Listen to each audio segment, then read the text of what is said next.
Welcome to Hail Varsity Radio, the voice of Husker Nation. Insight, opinion, expertise, with the biggest and best names talking Nebraska across the state. Join the show on Twitter at Hail Varsity and at Schmidt_radio. Call in at 402-466-ESPN or 1-800-825-5865. Here's Chris Schmidt. Welcome to it. Great to be with you. Midweek editions here at Hail Varsity Radio. We're presented by Currency. For all your equipment financing needs, go Currency. Our conversation coming up with Joba Chamberlain. We'll get thoughts from the Husker standout and New York Yankee champion on Judgy. Aaron Judge hitting the bomb. Our old buddy Michael Dixon was, dare we say what? About two sections over. 2 sections over as it flew by. And got to see the guy who caught it walk with security assistance to the back part of that outfield section. So history made last night. Was having beer and tacos with the bunny, and we were pretty excited just because Carson is. We always joke about him wearing number 99 in honor of Ricky Vaughn, the way he performs on the hill, but he loves Aaron Judge, has for a while. We'll check in with Joba Chamberlain here in a minute. Mike Babcock shortly to talk some Huskers, Rutgers, and then Mike Schuchart. In hour 2, Evan Bland. We'll also hear from Mickey Joseph, his thoughts post-practice. Pretty good review, pretty honest review of why Nebraska looked different on Saturday night. Does that travel to Piscataway? Numbers to get in today at 466-3776, 466-3776, 800-825-5865. Those are the phone numbers to dial up. Can find and follow us on Twitter at Schmidt_radio, at Herbel Essence for Elijah Herbel. And give us a watch on the stream.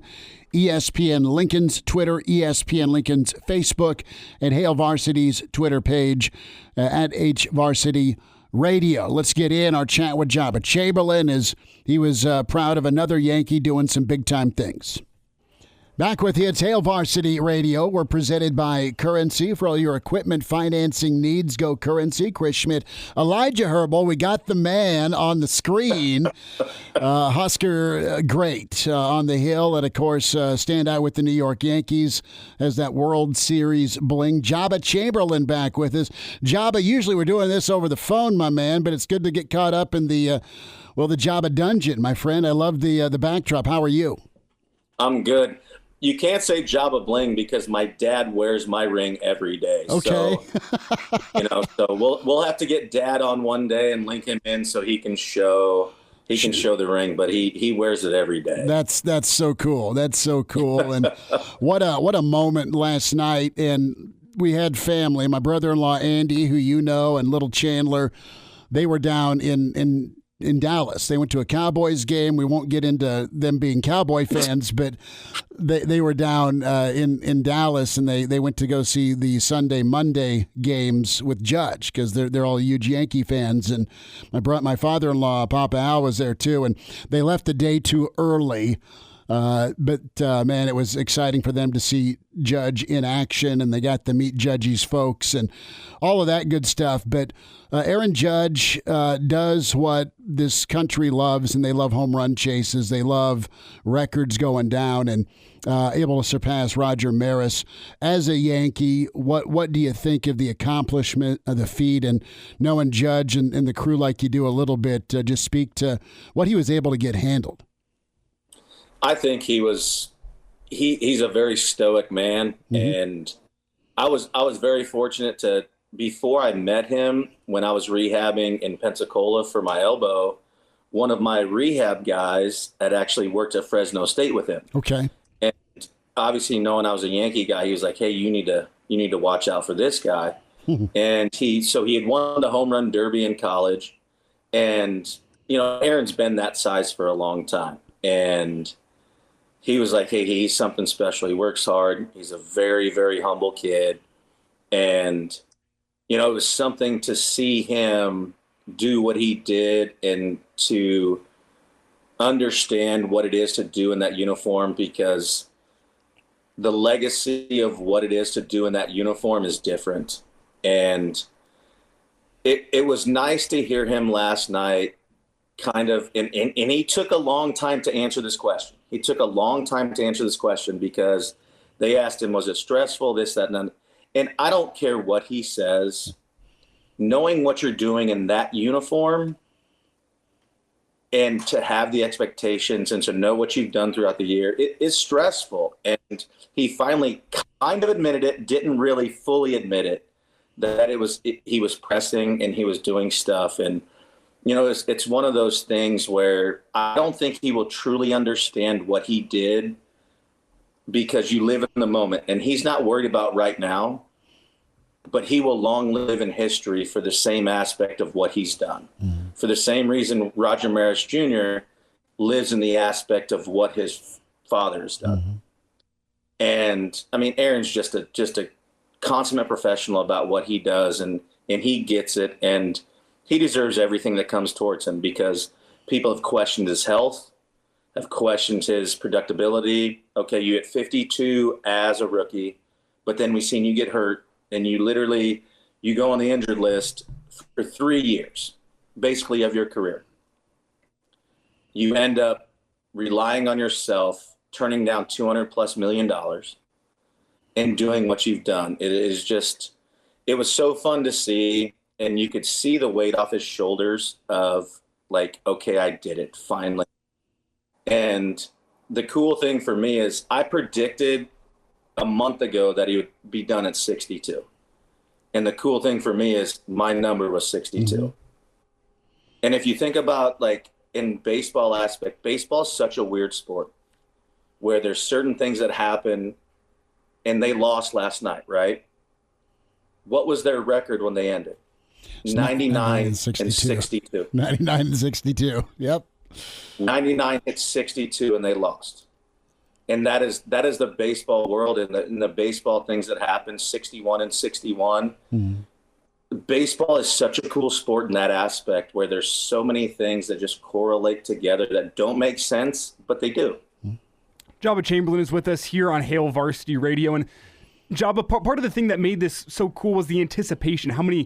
2 weeks pretty much of waiting for Aaron Judge to hit number 62, and people were tuning in. You didn't know when it was going to happen, but it just felt like pitchers were pitching around him. So I want to get the pitcher's perspective on this. Jesus Tinoco last night was the guy who gave it up. He's going to be in highlight reels forever as being the guy who gave up number 62. From a pitcher's perspective, do you feel for him at all? No, not at all. I mean, I'm going to go, literally, this is the anniversary of my Midge game, and that was brought up on Twitter. And that's just part. There's certain things that you do in your career that you don't expect that are going to last and more. Like, let's look at Steve Traskell.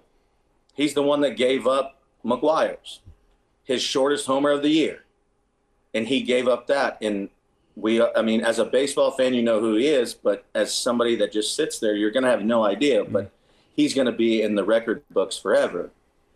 And you never want to give it up, but you know it's going to happen.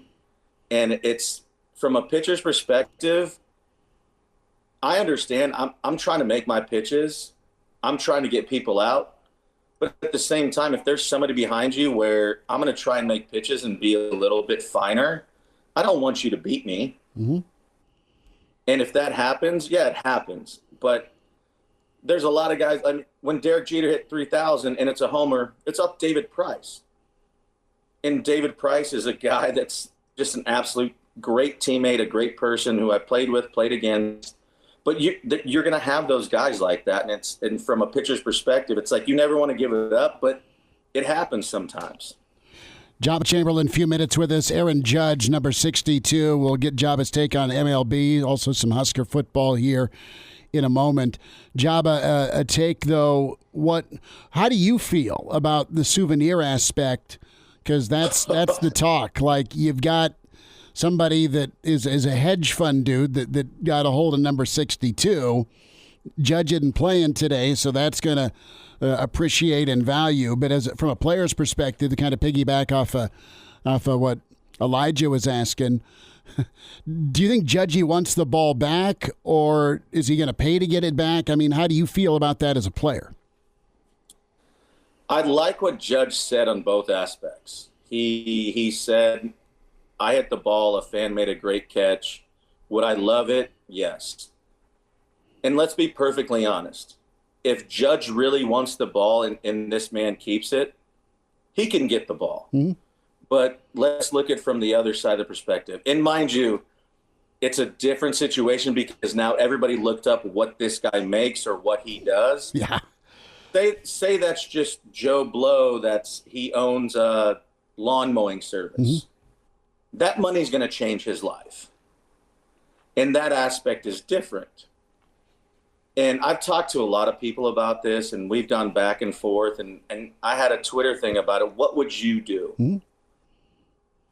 And nobody really knows what you're going to do in those situations until it happens. But for me, it's like, I can ask either one of you, will $2 million change your life? Yeah. I mean, Junior and Mama will burn through it, but yeah, for the moment it would.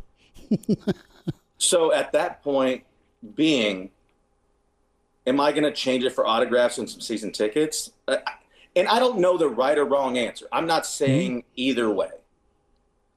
But when it comes to understanding of what it is, would they love to have it? But let's just be real here.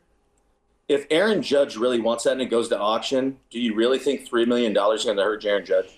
It's not. No, he'll be fine with it. But if it's $2 million in our tax brackets where it is currently, I'm talking you and me, Elijah, we'd probably sell it. If we're a hedge fund manager that has penthouses, it's a little different. But do we know that? Do we know just because he works for them and they manage $197 billion, does that mean that he really has that?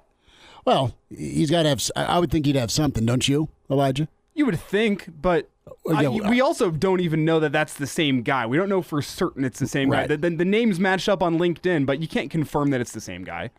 Or he just has one hell of a good LinkedIn account. Yeah, I have a Ferrari, a Porsche, and 3 Labradoodles. My tax bracket's great. Joba, what do you think of the playoffs, bud? Here, the Yanks go in. Judge. No, but before you go there, Schmidty, what do you think about 61 when the bullpen catcher, it fell off and that guy missed it? Yeah. And the bullpen catcher and his wife goes on Twitter like, I'm retiring. Then he gives it up, and then she's like, okay, I'm getting divorced. Like, obviously it's a parody. It's funny. Right. and I've had conversations with this in guys that have played. If you catch it in the bullpen, and if you're at the front end of your career where you have a chance to make money, or if you're the back end of your career. You've made your money. Where you're like, nope, here you go. And that's the thing that I've literally tried to talk about, where we never understand that in the aspect of what they're doing. Like, it's such a historical moment. And literally, the dude that caught 703 from Albert Pujols, he got offered $100,000 right then and there. Oh, Albie. I would, our situation, we'd take the money, but if you're a bullpen catcher on the team or an opponent, I think you probably hand it back. Easier to say than do. Talk to me about the Yanks, the postseason. That's another hurdle for Judgy. Like, he's been healthy this year. That's awesome. He hit 62.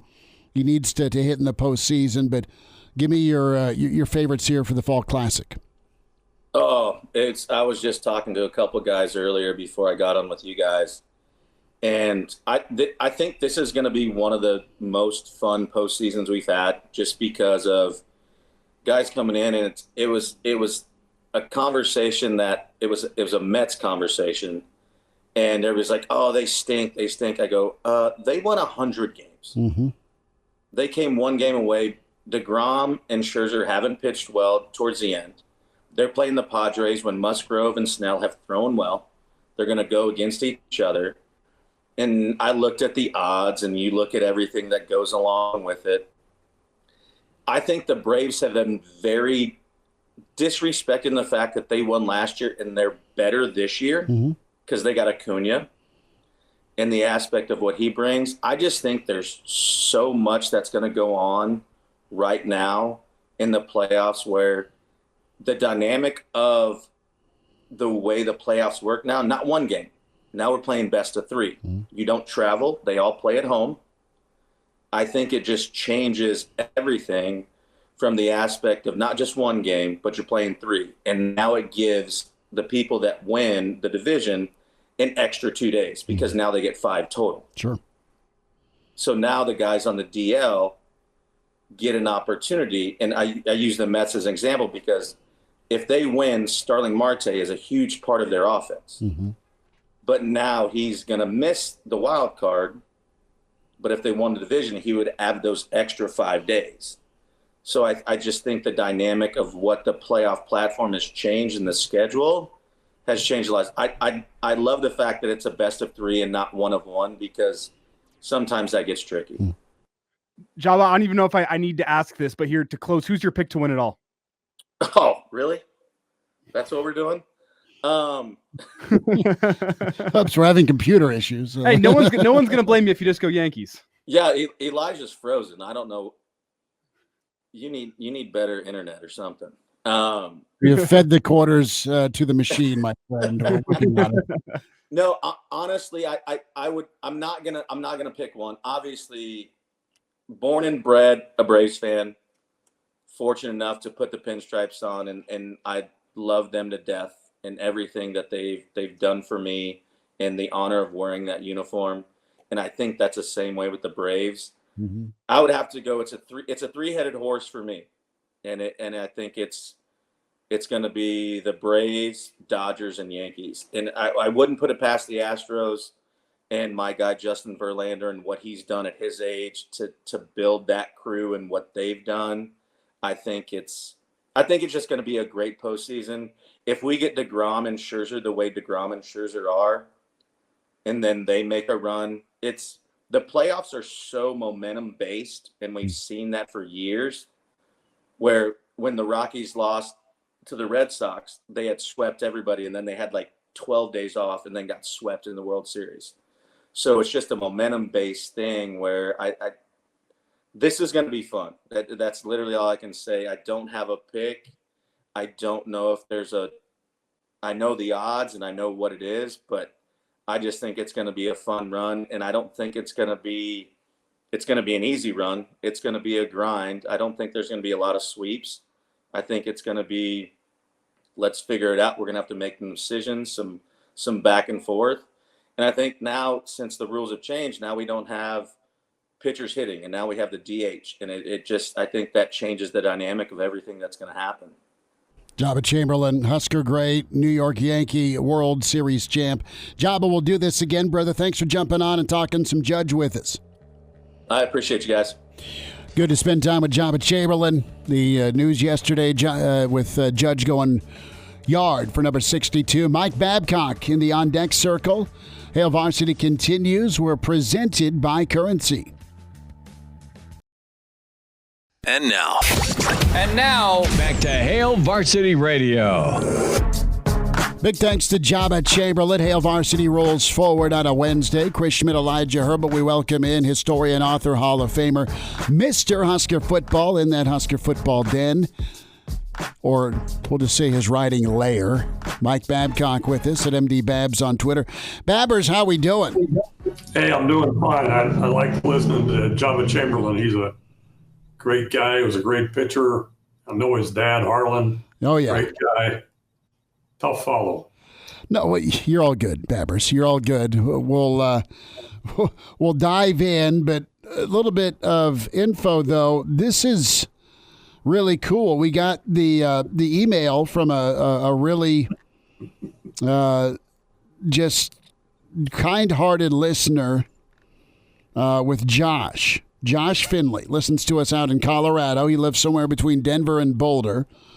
And he was listening to the podcast, Hail Varsity Radio. You can find it Spotify, iTunes, Google Play, the YouTube channel, Hail Varsity. Really fast, you just totally expose this. You're like, here's his first and last name. Here's his approximate area of living. Wow. He sent the email. He's inviting us out to a great, when the Grateful Dead tour for one final time. Babbers, we've been talking about that. And the Dead's last run. And he's even got a 72 Volkswagen bus. Yeah, he's invited us to go camping and hit the road. I think that'd be a lot of fun, Mike. We can even bring the radio equipment and do some shows around the campfire. Yeah, there you go. It's all set up. It's all like 60s, like we're going back in time. Well, as long as we pick the right year of the 60s in correspondence with Nebraska football, right? Are we going 7-5 Nebraska 1960s, or are we going 1965 playing for the national championship 1960s? Want to get your thoughts on late 60s. Okay, on Nebraska as they head to Piscataway. How are you feeling moving forward here about the team? I thought Mickey and Bill Bush have been really pretty straightforward, and then of course Mark Whipple kind of kicked things off with some unfiltered whip. Yeah, he didn't pull any punches there. I think that Mickey today kind of said what we've been talking about. That this team has these guys have been beat down to the point where you need a win. You get a win, and then you believe, you understand that you can do it. And like we've talked before, you can say you think you're going to win when you go out there, but really believing it deep down is a different kind of a thing. And maybe they've gotten over that hump with the win against Indiana. Now, now, as Mickey said, when they do things in practice, when they work hard and follow the instructions and whatever they're supposed to do, they see that there are results, positive results, things happen, and he feels good about it. So I think, you can't look ahead, it's got to be one game at a time still, but can they do the same kind of thing? Can they believe in themselves and get the job done at Rutgers? And then you look ahead to Purdue. That's the next thing. But first up is Rutgers. You've got some momentum because now you have had an opportunity to see that things work. When you put in the work, you get the job done. That's what the Indiana thing has done for them, and that's what they're looking at going into the Rutgers game.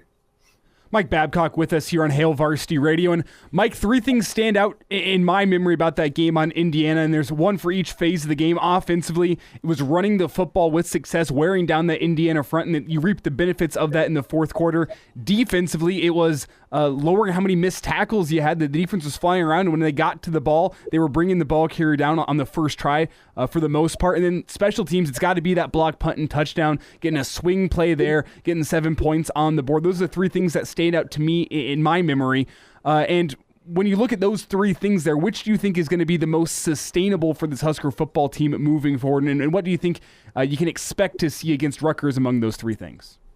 For me, the most sustainable thing needs to be that running, being able to run the football. And your offensive line is involved in that. And Anthony Grant has done a great job. I think he's, obviously he's emerged as the guy who can do what needs to be done in the running game. So I think the running game is important. Obviously, you don't miss tackles on defense. You can't miss the tackles.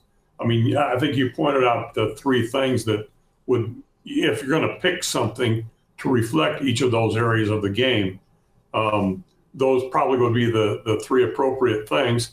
And the fact that you have something in each of the three phases of the game. Haven't seen too much of that with the Huskers. That's what you need is be successful in each of those phases. Just do what you're supposed to do. Get the job done. Be in position to make the tackle and then make the tackle. Those kinds of things. And if you can do that, you can be successful. I don't think that Coach Whipple was being unrealistic when he said this team could win the West Division.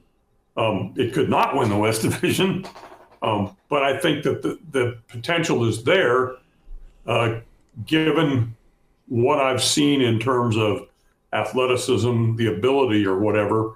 But so much depends on that mindset, believing that you can get it done, believing what you do in practice is going to pay off when you get there on game day. Mike, what do you think the offense can do or needs to do Friday night do they need some big plays in the run game, or just to be consistent? Do they need big plays like they got Saturday against Indiana? Will Nebraska be able to be methodical, or are they going to need some big plays? Well, you always like to think that you can get some big plays. That's important. I think that if this team gets to where it needs to be in order to be successful in the stretch, you've got to be able to run consistently. You don't need – I'm not saying you need to make the big plays, but those big plays are going to come if you have some consistency with the running game. You know that you're going to pick up some yardage. You're going to move the ball down the field. And when you do that, and I think we saw an example of that, because I think the way Grant did things, it opened up the opportunity for the big plays. But it starts with that ability to run the ball, to control the line of scrimmage, to move it down the field, and then the big plays come. So for me, the important thing is move the ball offensively, be able to get the ball on the ground with some kind of consistency. And if you can do that, the big plays will follow. Mike Babcock with us here on Hail Varsity Radio. And Mike, Trey Palmer's performance was huge on Saturday afternoon. Is that sustainable moving forward? It was good to see. I mean, the television broadcast talked about the fact that on the sideline, Mickey Joseph and Coach Whipple both were telling Casey Thompson, you got to throw to that guy. He's getting open. You got to make sure you make that throw to Trey Palmer because he's an explosive weapon. And you got to assume that's going to be a point of emphasis moving forward. But I guess back to my question from 2 questions ago, is that sustainable moving forward, Trey Palmer's success within the offense, or are there other receivers that are going to need to step up as well? Well, I think other receivers need to step up. But I think that Trey Palmer, I think that's consistent. I think he's a talent. Obviously, he's a talent. We knew that when he came in here. We saw a reflection of what that talent can do. And defenses are going to stack up against him probably when they see those kinds of performances. But no, I think he can continue to do that. He's going to continue to be the go-to guy because of his ability. And then other guys are going to have. It was good having Vokalek back, right? I mean, there's another part of the passing game that they hadn't had there for a couple of games because Vokalek got hurt. Now he's back in the mix. I think he's an important part of that as well. He's big-time comfort, right? You have Palmer, you have Washington that can make some plays. Martin got a big touchdown. Alante's good in space. But now you have Vokalek, Mr. 3rd and 8. He'll get you 9, at least if we think back to Ireland. Mike, as we wrap here, let's flip it over to the defensive side of the ball. Malcolm Hartzog did really well. You had great linebacker play, as good a linebacker play as you've had in a while, specifically in coverage. But I want you to focus on Ty Robinson. Was Saturday a coming-out party, or do you expect similar results from him? He really bought in to what Mickey and Bush were preaching to him, and that's to just cut it loose. He did. He played great football, probably his best game. Yeah, and I think he's only going to get better. That was the first step, I think, to going where he's going to be. And, he has tremendous talent. I think it was a coming out party to some extent. He listened to what he was told. He did what he was told, and he was a dominant kind of a player. That's what you need up front there in the middle to get things open up for the other guys, for the linebackers. Hartzog, great, true freshman, gets an opportunity to start and really does a great job, I thought. I was kind of focused on him early on in the game just to see what happened, and he did a great job. I think, the only way is up for the defense as well, and I think it starts with Ty Robinson and that line of scrimmage. Mike Babcock with us from Hail Varsity Magazine, hailvarsity.com, at MD Babs on Twitter. Babbers, what's coming up from Hail Varsity on the web and in the magazine? Well, the magazine, we're getting closer to the next issue of the magazine, and we've got a kind of a what-if feature set up, working on that, and also a really great story that on soccer that we had for the last issue, but we moved it back an issue, so it's coming up. So, we're getting geared up for the October issue, and then that's going to be a little bit of a scramble, only because whenever there's games going on and you got focus on the website, the game, the magazine, you got to be tunnel vision. You got to pay attention to what you're supposed to do. One drive. Control that line of scrimmage. One drive to win it all, right? I love it. Mike, we'll check in with you soon. Thanks so much for your insight and your time, bud.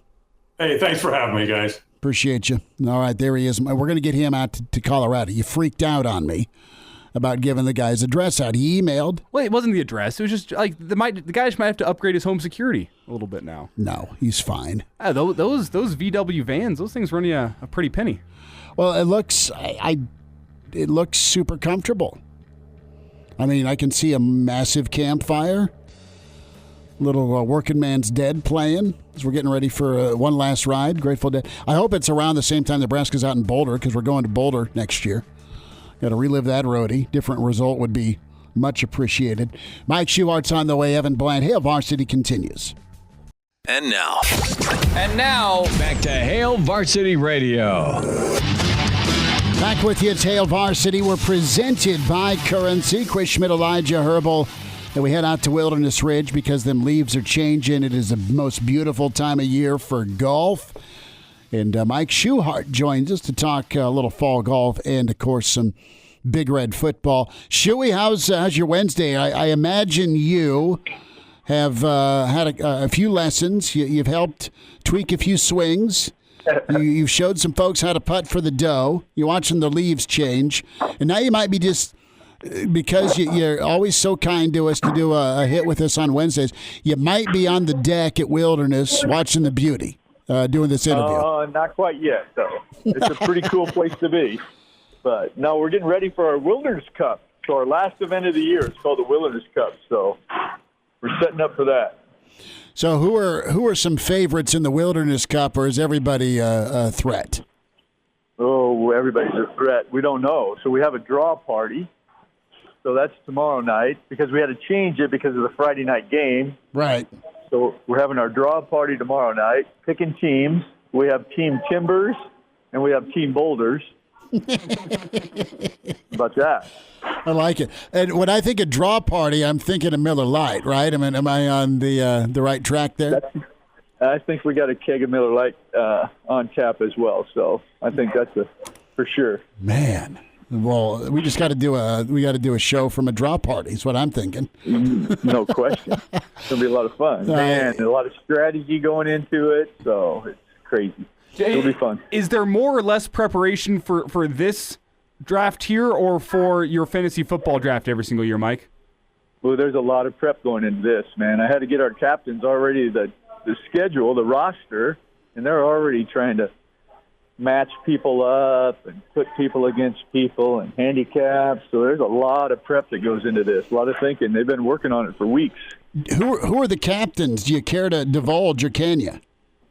So, well, we had our main cap. So our captains come from our gross club champion, okay, men and women, and then our net club champion, men and women. So those are our captains. Okay. Well, it's going to be a heck of a good weekend with the Wilderness Cup going on, and Wilderness Ridge, where you got to get to. If you're thinking about membership, the swim-up pool is not quite put to bed. I'm not going to lie. Me and Russ thought about jumping in, but that might frighten people. We didn't. Shuey, how you feeling about Friday? You mentioned the change of plans because of Friday night football. What are you taking with you as a Husker fan from last Saturday to Friday night? Do you feel better? Oh, yeah. Very excited. I mean, it was very exciting to watch them play. Played a different brand of football than we've seen for a while. Much more aggressive, much looser, So it was fun to watch. So I think you never know. Playing on the road is always a hard thing anywhere. And so, but if they can keep that momentum, keep up the same aggressiveness that I saw, I mean, they got a chance to win. I truly believe that. What do you think of the job Mickey's done just from a confidence standpoint, instilling that confidence. And that's, you can relate to that because you've taught and coached for as many years as you have in golf. I mean, it's the same reality you need. Here's what you're struggling with. Here's how you can get better, and you know you can do it. That type of mantra. Yeah, I mean, that's what I really like Mickey. I like his message, listening to him, what he talks about, because he's true in what he's saying. You know, it's like I always tell my students, I said, you know, it will get better, but it's not going to get better unless you do something different. So that's kind of what he said. It's like, you know, you have to do this. He holds his players accountable, which I think they respect. You know, he's not afraid to bench you. He's not afraid to play other players and give them chances. And that's all they're asking, you know. It's like, tell me the truth, give me a chance, and if I don't do it, let me know why and see if I can do it better, you know, and he'll help you get better. So it's like everything he says is very encouraging to me, you know, and I think it's what players want to hear. You know, they all want an opportunity because they all think they're good until all of a sudden they don't do something like they're supposed to. But he lets them know why, gives them a chance again after that, correct it, do it better, and you'll have a chance to play. So that's all you can ask for as a player. Give me a chance to go show you what I think I'm capable of doing and help me get better. Mike Schuchart is with us here on Hail Varsity Radio. And Mike, quickly here, I want to reset a topic that we hit on our line change for our Omaha listeners. And if you missed that at home, you can always check that out on our Twitter page at HVarsity Radio. We got the line change coming every single day. And Mike, the topic was just the conversation around a Friday night football game as a whole. The Huskers playing on Friday night. Do you hate it? Do you love it? Is it okay as a change of pace? What do you think of the Huskers playing on a Friday night? From a fan standpoint, I don't mind it. I like it, actually, because I don't have to wait a whole nother day to watch them play. I think from a player standpoint and coaching, I think they'd hate it because you lose a day of prep, and then you add a travel in there too. That makes it that much harder, you know. So it's like, you know, from a fan standpoint, I'd watch them play every day if they could play every day. But from a coach's standpoint, I think they got to hate it. You know, got to travel all the way to the East Coast on a Friday, so it just messes your whole schedule up. But on the flip side of that, you know, they're coming off a high. You know, they feel pretty confident about how they played. You know, they feel like they played different. So that could benefit them greatly going into the next game. Is that, you know, they're on a upswing instead of a downswing. So hopefully they can carry that momentum in and play a good game.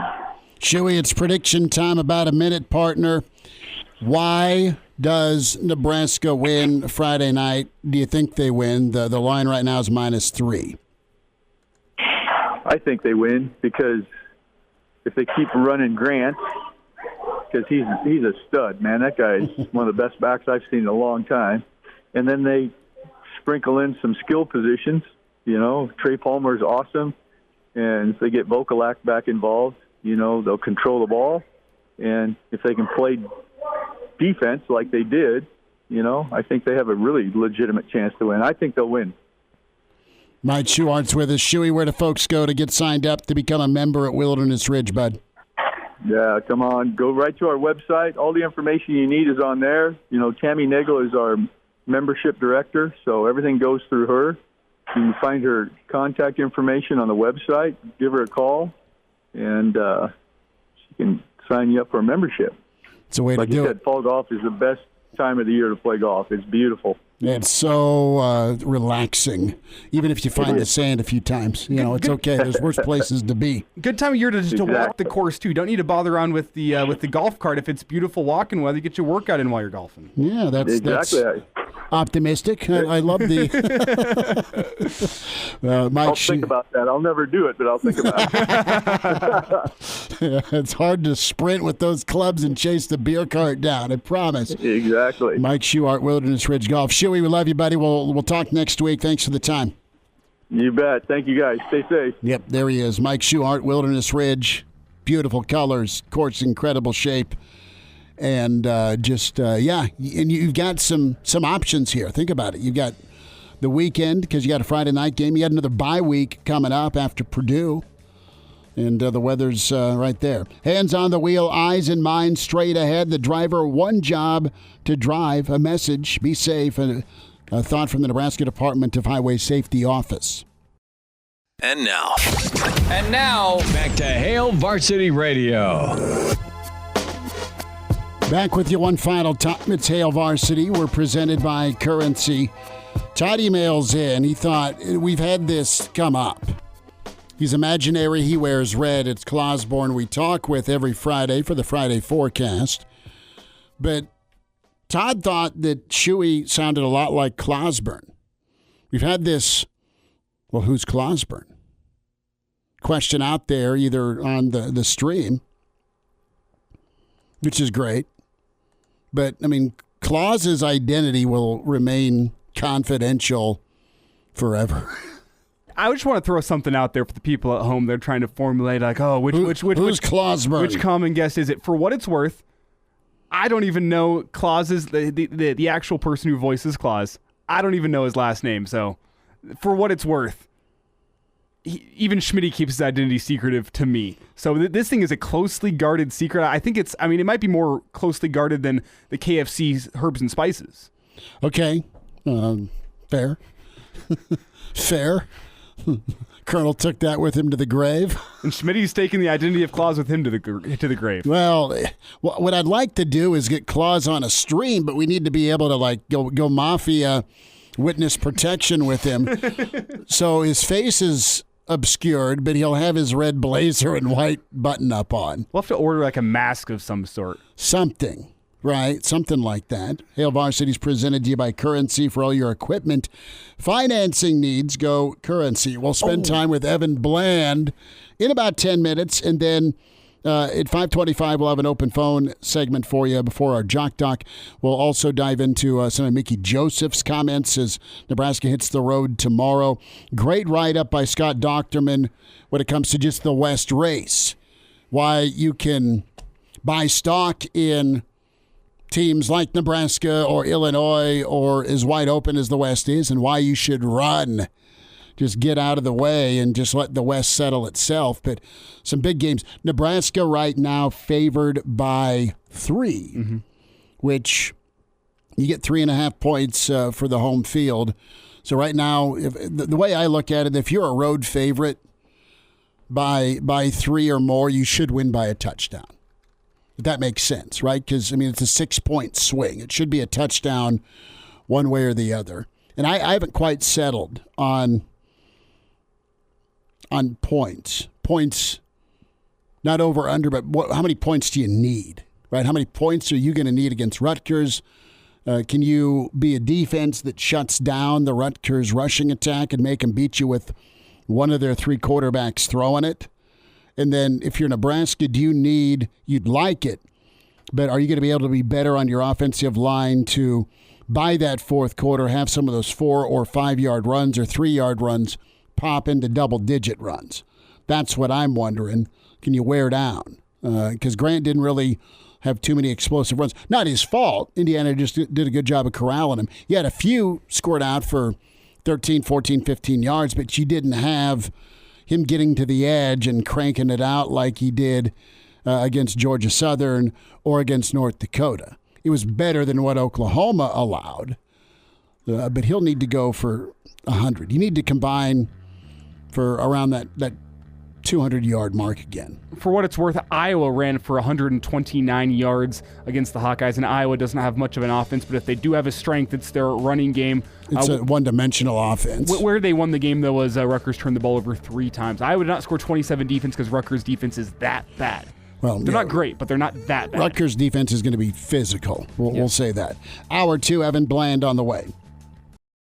Welcome to Hail Varsity Radio, the voice of Husker Nation. Insight, opinion, expertise, with the biggest and best names talking Nebraska across the state. Join the show on Twitter at Hail Varsity and at Schmidt_radio. Call in at 402-466-ESPN or 1-800-825-5865. Here's Chris Schmidt. Back to you. Hail Varsity continues. We're presented by Currency. Big thanks to Joba Chamberlain. We say hi to Evan Bland, Omaha World Herald. Evan, a busy weekend for you. You got a little Husker football in, but you got to go check out KU and Iowa State. I want to start there before we recap Indiana and dive into Rutgers. How was the experience down in Lawrence? It was cool. I hadn't covered a game outside of Nebraska in like 7 years, like other than Nebraska. So it was fun going down there and rekindling some old Big 12 memories. Seeing Iowa State down there was kind of a trip too. And yeah, I mean, obviously people know why I went, right? To get to know Matt Campbell and Lance Leipold a little bit better and see kind of the programs that they built. It was interesting. I thought both of their journeys to this point were pretty similar. They both dominated at the Division III level. They both resurrected some MAC program, and then they have been doing well in the Big 12. So I thought that was cool. The other thing that I suppose I took away that I didn't expect to necessarily was seeing kind of the way that they have it down there. I can see a little bit more why some coaches in their position might not jump at a bigger job because again, the media attention is a lot less. The fan expectation level, those Kansas fans were just happy to be there. I mean, it felt like a spring game up until kickoff with just sort of a relaxed, people streaming in, that sort of thing. I think for me, it just sort of informed a little bit further what these coaches are going to have to weigh eventually when some of these bigger names, bigger budgets come calling. How important is the money? How important is job security? How important is sort of the holistic experience of the thing? And I think there are pros and cons both ways that make it a little bit more of a gray area to me than simply, hey, you make $4 million, we're going to pay you $8 or $9 a year. So I think that part of it was maybe the most interesting for me. Now, Evan, you talk about the backstories of these guys. I mean, you got Leipold, you got Kleiman, you got Campbell. They came up to the Division I level from lower levels, and I don't think that anyone around Nebraska is really talking about that. That could be a possibility from Trev to go look down at D2 and D3 and maybe even FCS. Do you think that is something that Trev would consider with how important this hire is going to be for Nebraska, assuming that he goes somewhere in the direction other than Mickey Joseph? Do you see him looking down at the D2 or D3 level for Nebraska's next head coach? It wouldn't be a sexy hire, but it's worked in the past for other programs. Well, I mean, yeah, Kleiman is a good example. He was so dominant at North Dakota State that, it kind of felt like he was going to get an opportunity at some point. I don't know that sort of candidate's out there right now. I think if you have that background before you had a bigger job, I think that could play into it. I've talked to some people who said, when you're in a living room with a recruit and you're going through that process, parents can tell, like, if this head coach kind of went through it, if this head coach grinded and had to work for everything that they got the way that Matt Campbell and Lance Leipold did, people connect with that differently than somebody who, maybe was played at a big school and then sort of jumped right back into that and didn't have to necessarily grind at a lower level. Mickey Joseph, incidentally, is the same sort of thing. If you look about where he came from, I mean, he's played at or coached at the FCS level and, historical black college universities, Division II. He's been all over the place too. Those are guys at places where, you're there because you love the game, because you love to teach. Nothing's guaranteed. So I think a guy with that sort of background would be valuable. And then you add on top of that, at least in the case of Campbell and Leipold, these guys have been coaching and are familiar with the Midwest. And I have been on record for a while saying, like, I think that's a really important quality that the next head coach has to have, is being able to recruit locally and not needing to rely so much on players from the coast. You're going to get some of those guys. I think your top Midwestern programs, you're building from within, guys who are invested, guys who sort of understand what the expectation level is, what the standard is for a program like this too. So, again, you never know where that next hire might come from. I think it'd be okay if they had some of that background, but I do think probably in this case, just when you look at the coaching landscape out there, it's probably somebody who's at least at an FBS level right now.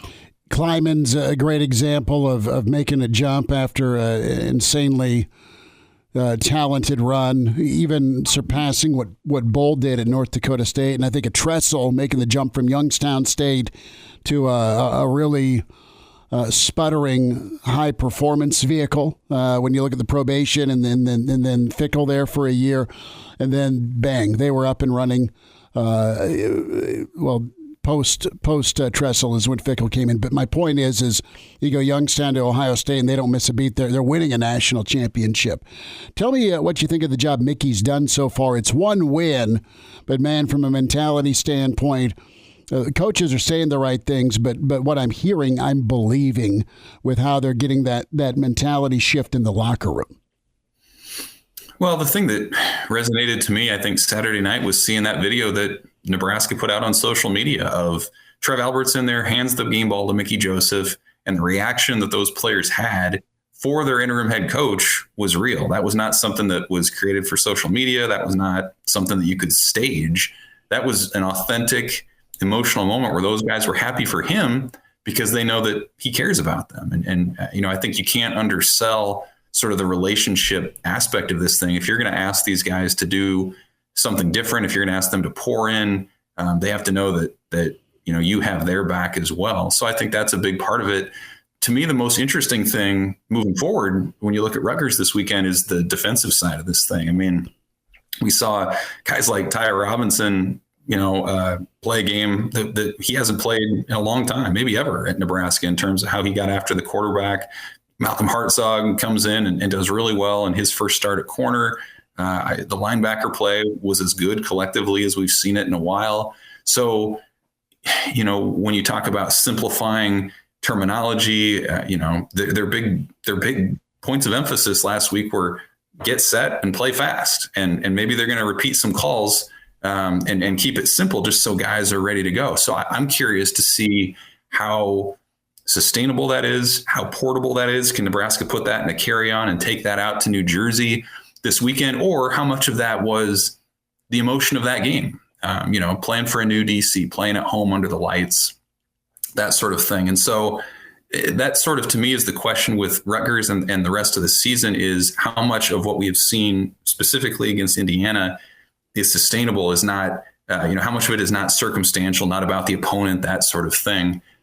So I think that's going to be really fascinating against an offense in Rutgers that's really not a world beater by any means. Can Nebraska build on this thing, or is this just a blip? It's that is the question. Can you got to transition styles too, right? And that's the beauty of the Big Ten. You have Purdue, that's their own animal. You've got some phone booth games with teams that want to get downhill, and you shift from Indiana, that's going to spread you out and speed you up, to downhill rock fight. Let's roll our sleeves up and go bare knuckle out in Jersey. But I think Nebraska, when you look at their measurables on the defensive line, they should be able to hang in a game like this, Evan, with a team that's not going to get sexy, but they are going to run downhill and try and out-tough you.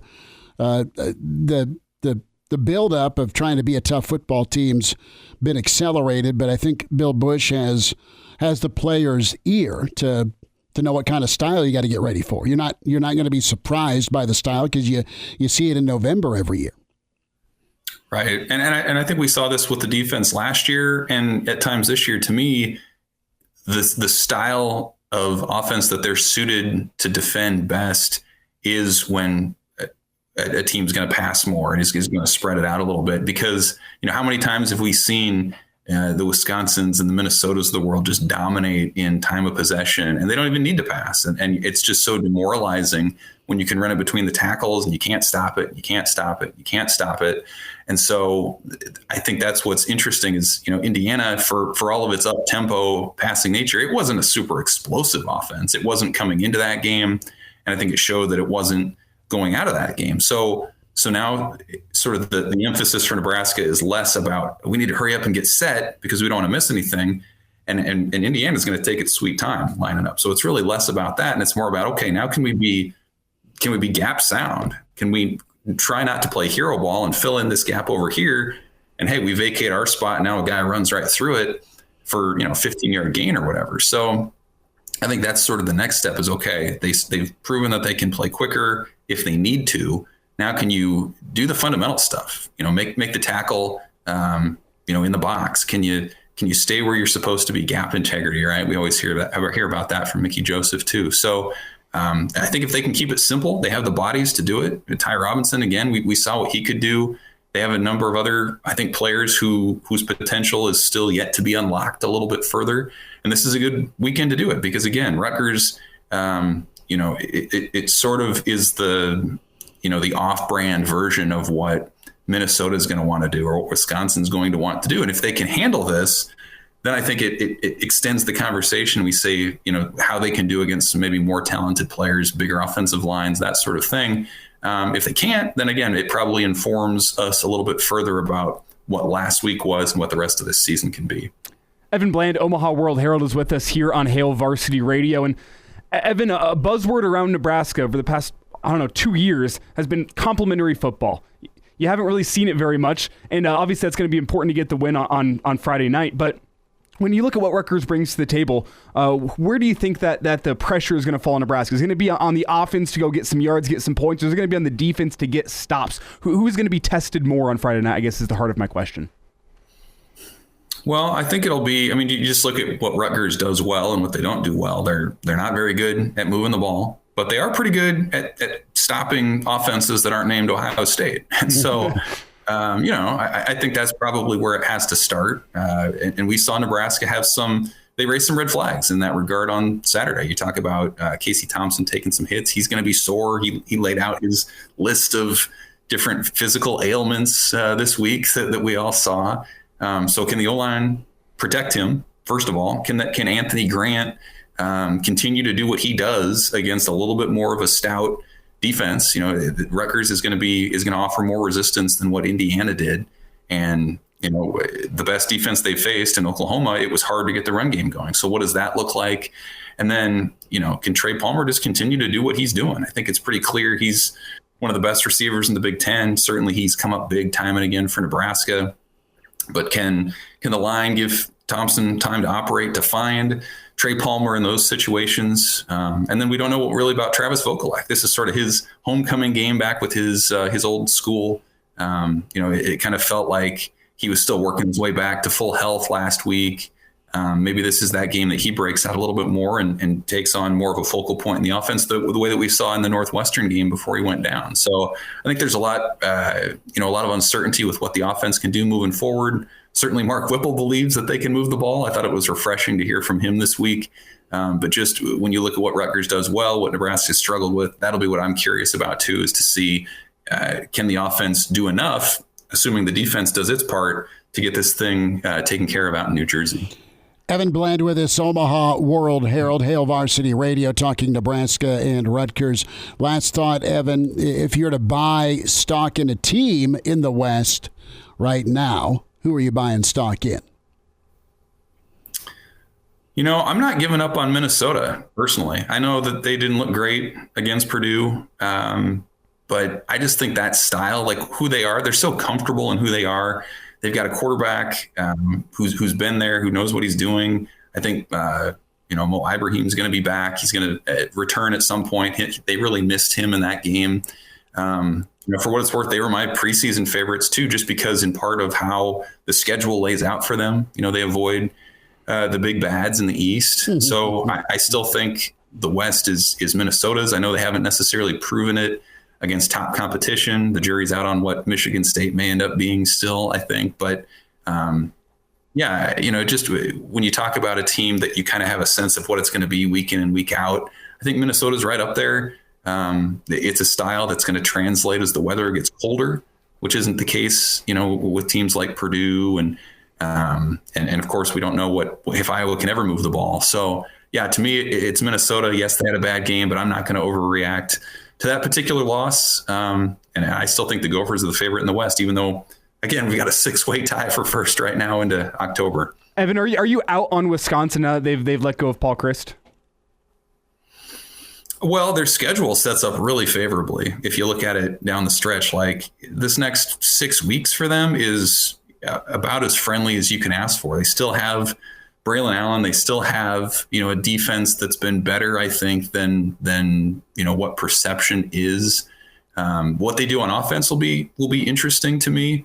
So no, I'm not totally selling them by any means. I mean, they're 0-2 in the league, but they're a game behind everybody else at this point. And I think you can make an argument that, for all the success that some of those other teams have had, they're all flawed in their own ways too. And until further notice, Wisconsin was a favorite coming into the season for a reason. I still think they can move the ball. And some of what I said about Minnesota is still true with Wisconsin. I mean, if they can get that ground game going, that's something that can be friendly into November too. So no, I am not out on Wisconsin other than, Northwestern. And I guess we'll see about Nebraska. It feels very wide open with what this thing can be in the next, 2 months. Evan, safe travels. Thanks for the time today. Thanks, guys. Good stuff from Evan Bland. We'll dive into some of your comments via the stream, some emails to get to. Mickey Joseph thoughts as the guys get packed and ready to leave for Jersey tomorrow. And more on that West topic. Who you buying, who you selling. Hail Varsity continues. Chime in 402-466-ESPN or email the show, Chris@HailVarsity.com. Just try me. Back to Hail Varsity Radio. Back with you at Hail Varsity. We're presented by Currency, and we have some comments today. Jeff likes the baseball part. We kicked things off with Joba Chamberlain. Matt reminds us that with the Netflix show that's number one on Netflix, anytime somebody asks us out to go camping and there's a van, that we need to beware. Is that a part of Dahmer? He's just linking the two. He's like, guys better hope that guy hasn't been watching any recent Netflix documentary movies lately, if you know what I'm saying. You don't want to become a meme. Well, the thing is if he ends up murdering us, then he'd lose out on a very good Husker talk show. So it's the pros and the cons. That's why I feel pretty safe here. The other part of this is our friend Josh with the VW Bug out in Colorado is a UNK guy. God love him. So there you go. Can I quickly ask? We had Jeff chime in about the baseball, and I'll get your take on this. Do you think that we should throw out the Bonds and Sosa and McGuire home run records out the door because of alleged, well, not alleged anymore, confirmed PED usage, or should there just be an asterisk next to those? Should there be a clean record and a PED record, and Judge now holds a clean record, or should he just have the record overall? It just depends on what you want as a baseball fan. Baseball can do their own thing. Baseball can claim this as the American League record. And it is, because no one had hit more than 61 since 61. Mm-hmm. National League's your issue because you got Bonds at 73, you had McGuire at 71, you had Sosa with a handful of upper 60s, and they were all pincushions allegedly. So it just depends on what you care about as a baseball fan. And baseball's always freaked out about their records and numbers. And to me, what Aaron Judge did is the record. It's the single season record because he's the only guy that's been able to pee in a cup. And I at 6'7", 280, I don't think he's juicing. Don't know that, but I don't think he is. I'm of the opinion that with the professional athletes out there, if you ain't cheating, you ain't trying. That's fine, but it's just different. Like, it was great, and it brought baseball back in the late 90s with Sosa and McGuire's chase. And it was wonderful at the time, but then most of those guys, Sammy forgot how to speak English. Rafael Palmeiro flat out lied. One guy, Rocket, misremembered. And then you have Mark McGuire that was there with the congressional hearings that wasn't there to talk about the past. No one owned up man for man saying, yeah. I mean, A-Rod kind of did, but A-Rod's a scumbag. I mean, so who cares? I mean, from 86 through 2005, let's say, things were gross. And we all went to ball games and loved the long ball because Greg Maddox was right. Chicks dig the long ball. But as far as records go, things got inflated. This, to me, feels more normalized because you're not seeing it every year. But I shouldn't say I guarantee because I don't have any inside knowledge here. But from what we see in sports such as the UFC, and we've seen it in biking with Lance Armstrong, the Olympics, I think there's just much more creative ways to not get caught. It's about making money. Mm-hmm. You get a payday. Who cares if it takes a few years off your life? I mean, that's some people's attitude. Vic chimes in on Nebraska Rutgers now that the offense has been put out on tape. All the way around defense. Defense has been put out on tape. Rutgers has game tape of our revamped D. Will they be able to adjust? It comes down to stopping the run. Period. End of discussion. And about every Big Ten game, but specifically Friday night, because you can't lose to Rutgers with them throwing all over you. It's impossible. It's supposed to be impossible based on what Rutgers has been through offensively. They're a mess when it comes to their passing game. They're going to just try and beat you up, and can you get off the field and stop the run? Let's hear from Mickey Joseph specifically on the week of prep and how things have gone as Nebraska packs up and heads to Jersey. I thought it went smooth. I thought the kids were champions. You know, the coaches did a really good job because it was a short week for them to prepare. So they worked late nights trying to get the game plan down. I think last night they got out here about 10:30, 11 o'clock. But they worked. The kids came back and worked today.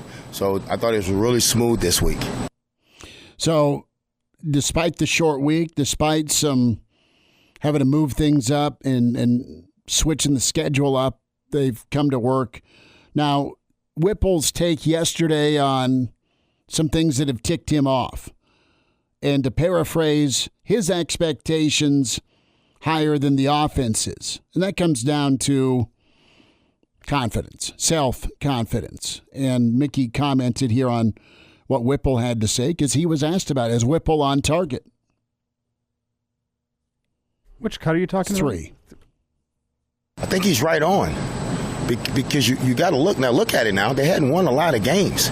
So if you was on his team and you lost 9 straight, would you think you can win every game? No, it's human nature to doubt yourself. So we talked to him about not doubting himself. And we do have high expectations for him. But right now, I think they're in a good place mentally right now for what the coaches are asking them to do to win football games. So I think they're turning over a new leaf that they did it. So when they finally had it done Saturday night, I think now they can see it.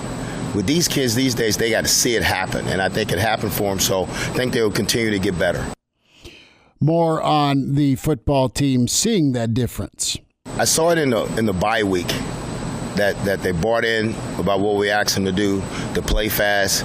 But you got to take credit. The defense really turned everything over when they started playing, and that's the way we're going to play defense, and that's where we want to play defense.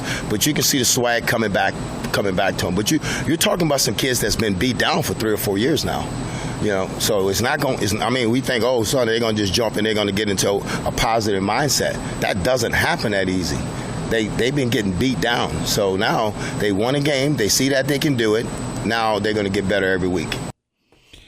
Elijah, the big project for this staff was to coach him up, to get him confident.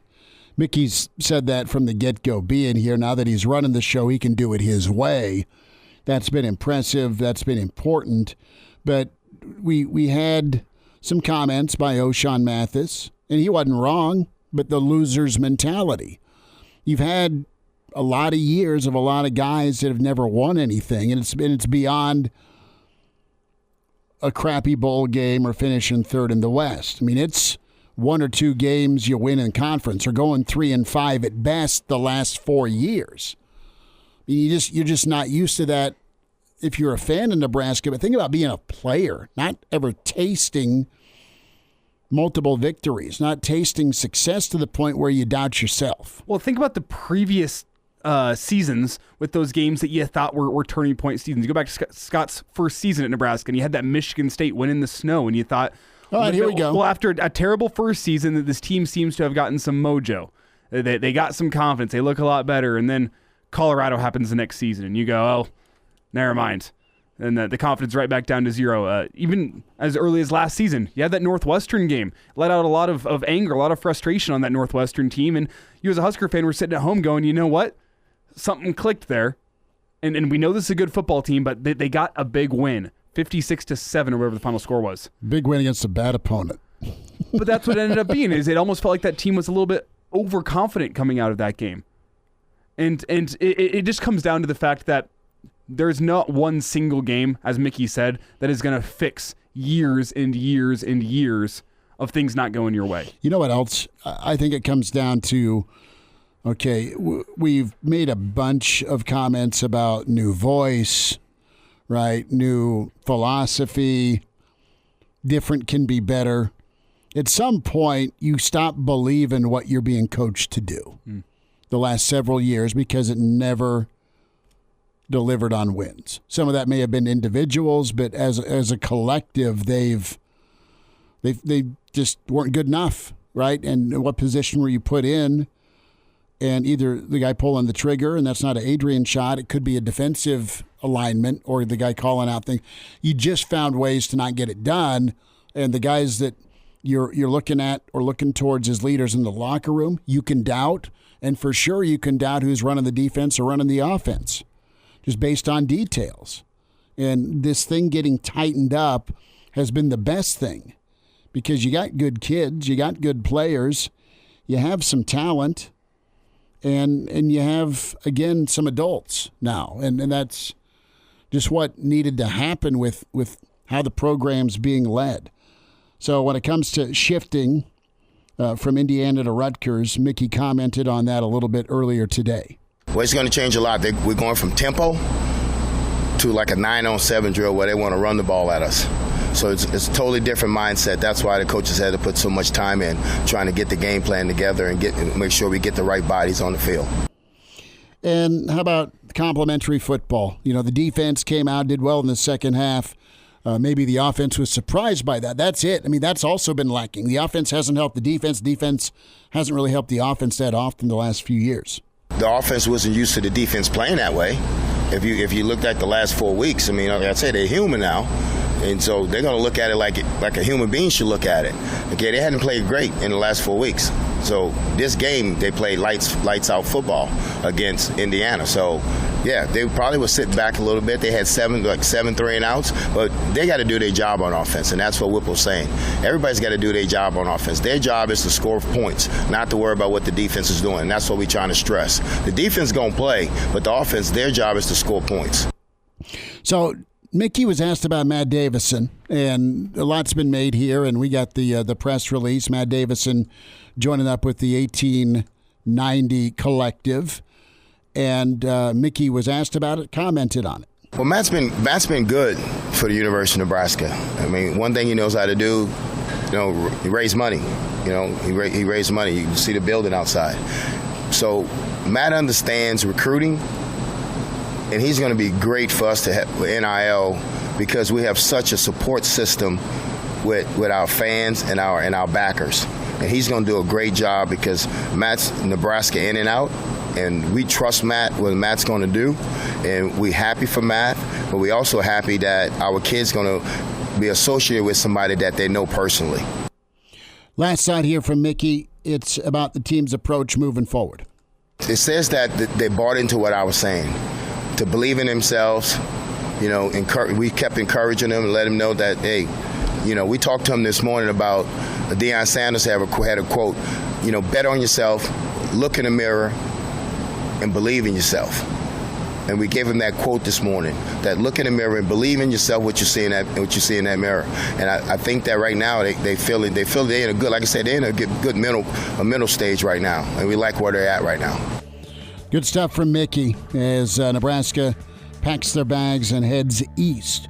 A Jock Doc on the way. It's a Wednesday edition. Hail Varsity. We're presented by Currency. He's in his 30s, but sounds like he was born with a stogie in one hand and a brew in the other. Now, say my name. It's Schmidty on Hail Varsity Radio. I got the body of a taut, preteen Swedish boy. Back with you at Hail Varsity Radio. Time for a Jock Doc Wednesday. Nebraska Orthopedic Center. Dr. Brandon Seifert with us. Dr. Brandon, how's the week? It's been great, buddy. How are you guys doing? We're good. We're enjoying the weather. It's football season. That looks up a little bit, and it is full grip mode for Nick Saban. A&M comes into town on the heels of a loss, and Saban's in rare form.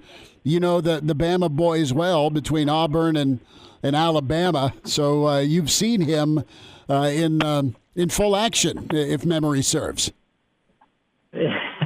Yeah, I sure have. Yeah, he's a pretty amazing guy. His coaching abilities and the ability to run the team is pretty fantastic.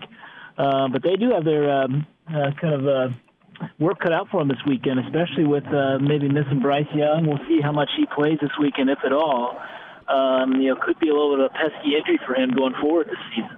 Well, and that's just it. What's his status? And Saban keeps saying day to day.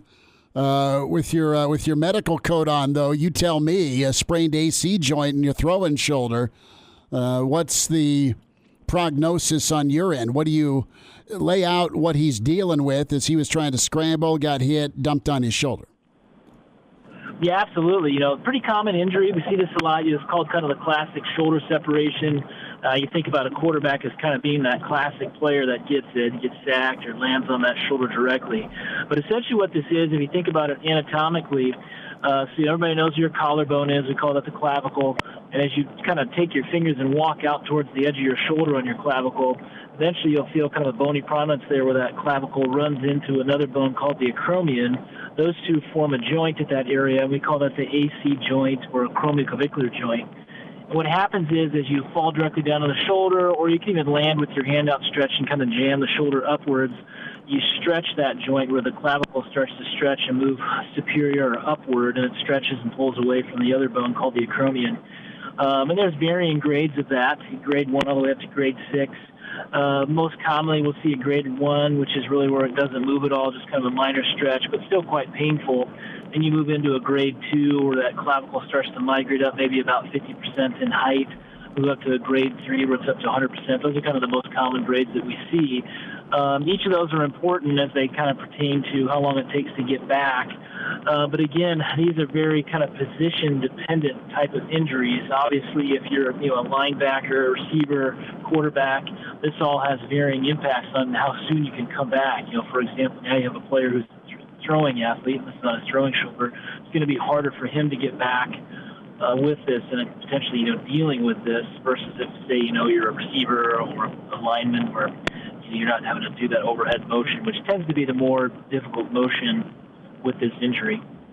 Now, Schmidty, you're actually lucky here because you're not only talking to one expert. I've actually undergone a grade 1 shoulder separation. There were no tears shed for your throwing ability, though. Well, it was about 2.5 years ago. I was trying to do some jiu-jitsu, and I got tossed on my head. Well, not really. More tossed on my shoulder. Yeah, karate in the garage, Dr. Brandon, and we're talking Bryce. Yeah. I would just like to add, I did not miss a single show. No, here. You didn't. You whined a while, but you didn't miss a show. But you're a gamer. But Dr. You're absolutely a gamer, buddy. Thank you. I appreciate that. And for what it's worth, I remember it being about a 2.5 week recovery process before I was feeling more back to normal. And obviously, I'm not on a football field. I'm sitting here running a soundboard for a radio show, so it's very different. But 2.5 weeks, maybe 3 weeks to get back to normal, does that sound like a reasonable time frame for a quarterback? Yeah, no, it sure does. That's definitely a reasonable time frame. We might have to rewind here a little bit and have to table a discussion for a little garage karate injury segment sometime down the road. That sounds like a good topic. But moving back into your point, about anywhere from kind of 1 to 3 weeks is kind of that zone we look at for these injuries. It really is kind of a week-to-week decision. A lot of it, too, just depends on kind of how much bleeding is involved in the area. That really kind of irritates the soft tissues with that kind of trauma. The hard part with these is, there's that period where it's really sore, then it improves, strength comes back, motion comes back, and then it's at kind of a lower level of discomfort, but obviously you're going back to a contact sport, and so every time you kind of bang away on this thing, it's a little bit more sore. You don't ever kind of reach that major point that you were before unless obviously you have the same trauma happen, and then you can convert this to a higher level and potentially need surgery. And so that's always a challenge with these. There's no great pad I can put inside your pads to help protect this. There's some, but honestly, it's more than just that kind of direct impact. It's kind of that pulling down and away of the shoulder that just keeps irritating this. And that's the part that's, pretty challenging. And then obviously you throw the throwing piece on top of it, which makes it tough too. But Dr. Brandon, based on everything you're telling me, and this was my experience as well, it sounds like it's more pain management than anything worrisome about future, re-injury, I guess I should say. Yeah, they're definitely kind of like hamstring. Kind of early in the process, there's definitely an opportunity there to retweak this pretty often, and so he'll struggle with this for the rest of the season. But hopefully, it's at a point where it is manageable. And that kind of begs another question: is what can you do for that kind of symptomatic treatment? Obviously, there's the icing, there's the anti-inflammatories. This is an area where you start to have some maybe more difficult conversations about: do you maybe do a steroid injection into the area? Or do you just do maybe some numbing medicine, some lidocaine before the game and play with this? That's an opportunity that they could do. That is something that is used quite frequently kind of at that next level, especially NFL and even Division I. And so that's probably a discussion you have. The hard part about doing that is I've seen that utilized is, you go out there and you feel great, put some lidocaine in there, some Marcaine in there, it's like, the shoulder feels normal. Then you go out there and bang away on this thing for a full game, and you are absolutely miserable that next day. So it just depends on how much that you want to put up with. Does that impact you long term? Yeah, potentially. I mean, obviously, every time you keep banging away on this, you kind of create more stretching, create more scar tissue. You could potentially alter your mechanics in your shoulder. That could make this maybe an issue for him down the road. That's always the big question mark, especially in our throwing athletes. Dr. Brandon here, real quick, 90 seconds. Say Jock Doc Wednesday, Bryce Young, our topic, Nebraska Orthopedic Center. Is he going to be limited, depending on the grade you've touched on? Is he still going to be able to do what he's asked in this offense? Stay alive, make throws? Will it limit his deep ball ability? Yeah, I think that the deep ball might be a little bit weak for another week or two. And for him, he's a guy I would definitely try to scramble him some. I think for him, the biggest thing would just be trying to avoid as much contact as possible. So he's going to be more apt to want to just get rid of the ball earlier, maybe a few more throwaways. That would probably be the best preventative thing for him, at least early on, as this is getting some rest. I don't think the throwing will irritate it as much as, a huge blow by, a linebacker or somebody throwing him down at the shoulder. Dr. Brandon, enjoy your week. Thanks for the update here on Bryce Young, and appreciate your time as always. Okay, fellas, you guys take care.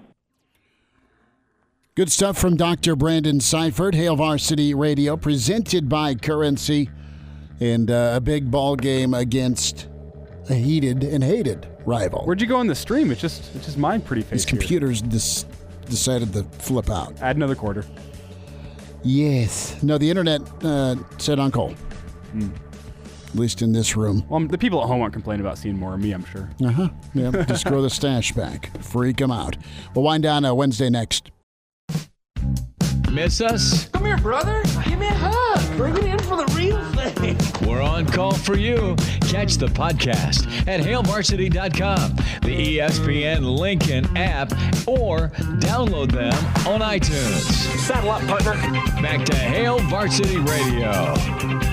One final time, Hail Varsity Radio, presented by Currency. For all your equipment financing needs, go Currency. For all your ticket needs, you got to get to Red Zone Tickets, selling fun. Since 2001, you thought about buying tickets. You need to sell some seats. Red Zone Tickets buys and sells tickets for all types of events. Husker football and Husker volleyball, NFL action, Creighton basketball, concerts, theater action, and how about the CWS? And listen, log on today. Find out the events they have for you. RedZoneTickets.com. They're located in Omaha. They're local folks that have been doing it since 2001, and they're reliable. They're a local source that has that A-plus Better Business Bureau rating. So they are absolutely stand up. So Red Zone Tickets, 100% guarantee on all orders. You'll receive authentic tickets and experiences you'll never forget. Time to check that item off your bucket list and create memories that last a lifetime. Do so when you visit RedZoneTickets.com today. That's RedZoneTickets.com. So this thing just flaked out. Your device ran into a problem and needs to restart. We're just collecting some error info, and there we go. I don't get it. Like, it just flaked out.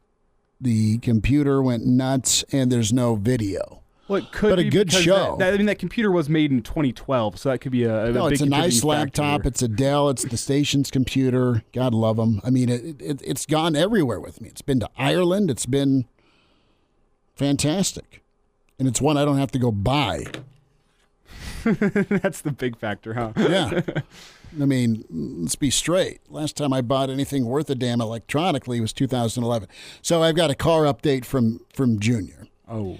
Junior found because he's Junior and he thinks he's special. I don't know where he gets that idea. He found a used BMW. And I'm like, well, you'll fit right in at the Southwest parking lot. Of course you need a BMW. Well, sure. And, well, the price is right. You said. So I've got a range of what the number is. So it's been from him and his mom freaking out about, well, he needs a new car. Huh? No, he doesn't. He needs to get a job. He needs to get a job. And we're going to go to a bank, and I don't care what interest rates are. Guess what? I had to do it. You're going to have to do it. Get a loan and make the payment to the bank. So that's going to teach you to manage some money. Get a job, right? Well, when what he's not going to realize about that BMW is he's already been shot down. His insurance numbers are astronomical. Yep. I said that. It was a turbo. It had 70,000 miles. It was affordable compared to what cars are. The used car market is. You're getting beat over the head right now because used is fantastic and new. I mean, it's just what this market is right now. But then that BMW, in addition to the insurance costs, something's going to go wrong in it, but now you got to pay that foreign vehicle premium for getting it fixed. It's gonna be a whole thing. And I drove the family minivan for a good while after I turned 16. I didn't like it at the time, but it made me into who I am today. It was okay. Yes. And guess what, It got folks? me from point A to point B, and if I crashed it, you know how much money we're out? Very little. Cousin Nate had the Woody Panels minivan, the Dodge. He had that thing, and it was a party wagon. It was fine. So, yeah, Junior's test drive has been shot down. We'll talk to you tomorrow at 4 with Hail Varsity. Take care. Thanks for listening.